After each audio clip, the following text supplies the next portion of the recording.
Moi, à chaque fois que j'ai pris un risque dans ma vie, et j'ai monté plein de projets, etc., j'ai plein de fois pris des risques, c'est parce que j'étais dans la merde. Bonjour à tous, je suis Alexandre Mars et vous écoutez Ose, le podcast qui vous entraîne dans les coulisses de l'entrepreneuriat. Au fil de chaque épisode, nous allons à la rencontre de celles et ceux qui n'ont pas eu peur de tenter leur chance, de se tromper ou d'échouer. Des femmes et des hommes qui ont accepté de dévoiler ce qu'on n'avait jamais entendu ailleurs. Nous allons parler de réussite, d'ambition, d'argent, mais aussi de mission et de sens. J'espère qu'en écoutant ces entrepreneurs, vous oserez à votre tour. Bienvenue dans Ose. Il n'est ni italien ni cuisinier, et pourtant, avec l'un de ses amis, mon invité domine l'empire food italien. En 5 ans, les cofondateurs du groupe Big Mama ont réussi à en faire une marque de resto italien de référence. 13 adresses, des milliers de clients par jour, les bien connus queues interminables pour goûter les plats aux saveurs tout droit importés d'Italie. Victor Luger est avec nous aujourd'hui pour nous raconter la success story fulgurante de son aventure entrepreneuriale. Buongiorno Victor. Salut Alexandre. Comment tu définirais toi Big Mama, si tu devais le présenter à quelqu'un en quelques phrases? Je pense que ce qu'on dirait avec Tigrane, c'est que... Tigrane qui est donc ton cofondateur. Tigrane qui est mon partenaire business dans la vie, avec qui on a monté ça et avec qui je crois qu'on se voit encore faire des choses très longtemps. Camarade d'école, ça fait maintenant, c'est pas depuis hier. Hein. Non, ça fait 15 ans qu'on se connaît avec Tigrane. Je pense que ce qu'on dirait, c'est que Big Mama, c'est un groupe de gens, dont la plupart sont italiens, mais pas que, qui sont tous rassemblés par l'amour de l'Italie. C'est un groupe de gens qui se réunissent et qui essaient de donner à d'autres le meilleur moment de leur journée. Je crois que si tu demandes à n'importe qui dans nos restaurants, le chef, le plongeur, le serveur, les gens au bureau, mais c'est quoi ton job ? On te dira, moi, mon job, c'est de donner aux gens le meilleur moment de leur journée. Et pratiquement, je crois que c'est ça qui nous anime, c'est ça qui nous réunit.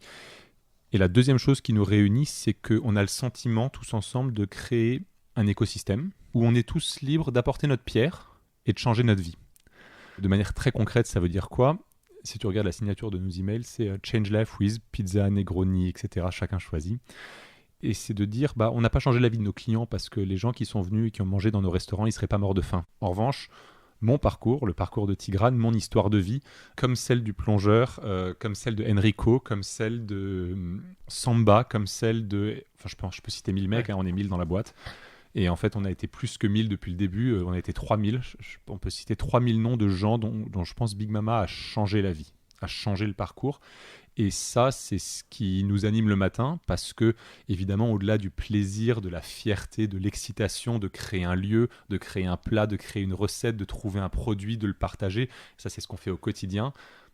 Quelques années plus tard, on se dit, mais qu'est-ce qui nous anime le matin ?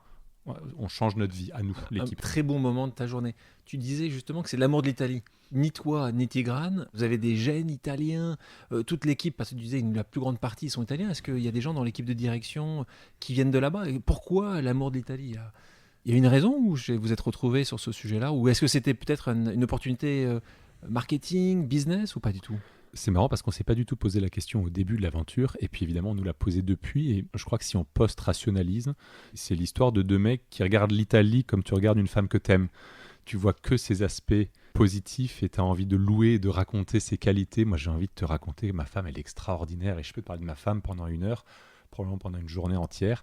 Je crois que Tigrane et moi on parle de l'Italie, on voit l'Italie comme ça. Mais c'était déjà le cas en 2013 quand tu lances, mais oui, c'était le cas en 2005, en 2010 oui. Tu y allais tous les ans, et il y avait un amour immodéré de l'Italie. Tigrane il a grandi à la frontière, dans le sud, il parle couramment italien, il y a passé toute son enfance, et moi j'y ai passé des tonnes de vacances, des moments en famille. Mon père a toujours bossé entre la France et l'Italie. Il y a un vrai déménageur commun au départ. On parle italien, on connaît le pays, on a le goût du jambon de Parme et la différence avec le jambon San Daniele, c'est imprimé dans mon palais depuis l'enfance. Quand vous le lancez, parce que c'est vrai que l'entrepreneur que tu es et que vous êtes avec Tigrane, vous lancez, et normalement on essaie d'avoir une idée un peu différente des autres, parfois trouver de l'innovation, en particulier dans les années où vous lancez, début des années 2010, on est dans la tech, il y a plein de choses qui sont en train de se passer, et vous allez, dans un domaine où il y a déjà quantité de pizzerias, il y en a 50 000, je crois, en France, les chiffres sont considérables. Qu'est-ce qui s'est passé dans votre tête pour vous dire, on va faire différemment des autres, on va gagner sur un marché qui est déjà plus que pris par des milliers et milliers d'autres entrepreneurs? Explique-nous ça. Alors on est dans un podcast sur l'entrepreneuriat, donc je ne vais pas embellir la réalité, je vais raconter les trucs comme ça s'est passé. S'il te plaît. Parce que parfois il y a des gens qui ont quelques années de moins que nous et qui viennent nous voir et qui nous disent « Ah mais c'est incroyable, vous avez de la vision ». Et sous-entendu, ça sous-tend que et là moi j'en ai pas, et donc comment je vais faire pour monter une boîte. Et alors nous on n'a pas du tout de vision. On est les mecs avec le moins de vision au monde, et notre histoire en atteste de manière répétée depuis 7 ans. Je pense que la vision qu'on a, c'est un instinct depuis le début, et pour le coup il s'est pas démenti d'être juste. En tout cas on continue à penser ça.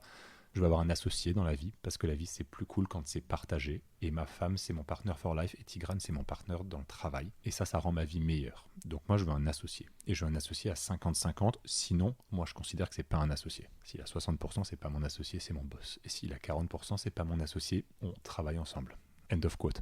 Ce que je veux dire par là, c'est que moi je veux un associé à 50-50, et j'ai d'abord trouvé mon associé, et Tigran m'a trouvé avant de décider ce qu'on allait faire. Quand vous êtes 50-50 au départ, il y a forcément une unanimité sur tous les sujets. Tu me dis, il n'y a pas un boss. Ouais. Ça n'existe pas d'être pas d'accord. En fait, moi, je ne monte pas Big Mama, et puis j'ai une vision, et puis il y a ce qui est juste et ce qui est faux, et puis si Tigran pense le truc faux, alors on n'est pas d'accord, et moi j'ai raison, et lui a tort. Non. Moi, je fais un projet avec Tigran. On fait un truc ensemble. Par définition, on ne fait que ce sur quoi on est d'accord. Donc on n'est jamais pas d'accord. On n'est sincèrement jamais pas d'accord. Parce que le postulat de départ, c'est de faire quelque chose où on se rencontre. Il y a des tonnes de trucs qu'il aime et moi j'aime pas. Et l'inverse est vrai aussi. La bonne nouvelle, c'est qu'il y a quand même beaucoup de choses au milieu où on se rencontre. Et pourtant, on est absolument opposés, tu le connais très bien, dans nos caractères, dans nos goûts, dans nos parcours de vie. Pour nos auditeurs, quand vous êtes associés, il ne faut pas non plus dire que vous êtes d'accord sur tout le temps. Il y a peut-être des moments où tu as dû le convaincre, où il a dû te convaincre, où quasiment à chaque fois, c'est une magnifique chanson où le matin, vous vous réveillez, vous dites « Oh, on est d'accord sur tout, on s'aime, on va marcher. » Enfin, tu vois, le monde des bisounours. Ou est-ce que quand même de temps en temps, quand tu vas en Angleterre, est-ce que tous les deux, vous êtes parfaitement en phase sur l'Angleterre, ou est-ce que tu dois le convaincre pour lui dire « Il faut qu'on aille plus loin » ? Ou est-ce que vous êtes toujours d'accord sur tout ? Il faut se convaincre, c'est exactement le bon terme. Et c'est ça que fait l'association. Un de nos actionnaires et mentors dans le business, etc., et qui nous a donné nos premiers jobs à chacun, c'est un entrepreneur absolument extraordinaire qui s'appelle Stéphane Courby. Et moi, j'ai souvenir de Stéphane, un jour, quand j'étais un tout petit junior dans une salle de réunion dans un coin où je l'entendais parler, qui disait « Ah ben une association, c'est 50-50. Comme ça, si t'es pas d'accord, t'es obligé de t'asseoir à table et de discuter. » Pourtant, lui, il n'a pas d'associé. Lui, il a plein de business dans lesquels ils sont associé. À 50-50. D'accord. Donc avec Tigran, on n'est jamais d'accord. On n'est jamais d'accord. Et on passe notre temps à se convaincre. D'accord, c'est important. Mais parce qu'on est associé à 50-50, on n'a pas le choix. Moi, je sais qu'avant que je raccroche, il faut que je sois d'accord avec lui. Il faut qu'on soit d'accord. Donc en fait, je suis hyper à l'écoute. Et je suis pas là pour marquer des points. Je suis là pour, avec lui, essayer de trouver la meilleure solution. Peut-être que c'est la sienne, peut-être que c'est la mienne. Là où notre association marche bien, c'est je crois qu'il n'y a pas de rivalité. Et maintenant, ça fait 7 ans, un peu plus qu'on bosse ensemble. Le nombre de fois où j'ai lâché le steak et j'ai dit, bon, qui ont fait ton truc, et il se trouve que c'était vraiment smart, bah, je me dis, tu sais quoi, il n'est pas de ton avis, mais dans le passé, il a quand même souvent eu raison. Sois un peu à l'écoute, ça aide.